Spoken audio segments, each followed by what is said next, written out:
Makapuso, labi pa nga nagabaskog si Typhoon Jenny samtang ining nagapalapit sa extreme northern Luzon. Nabatak subong ang tropical cyclone wind signal number 2 sa Batanes. Maganda sa malain nga panahon sa among mga lugar.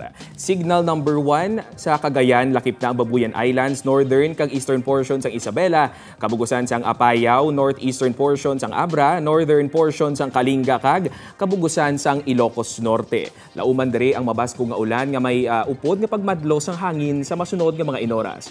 Nakitaan sang pag-asa ang mata sang bagyo 350 km sa sidlangan sang Basco, Batanes. Dala sini ang hangin nga may kabaskugon nga nagalabot sa 165 km per hour. Magluwas kay Bagyo Jenny. Nagadulot man sang pag-ulan sa pila ka bahin sang pungsod ang ginpabaskog pa sini nga hangin habagat. Subong aga lauman ang pag-ulan sa pila ka bahin sang extreme northern Luzon, Ilocos Region, Cordillera, Central Luzon, Calabarzon, Mimaropa Region, Bicol kag Western Visayas base sa rainfall forecast sang Metro Weather. Karon sa hapon magaulan man sa iban pagid nga bahin sang Visayas kag Mindanao.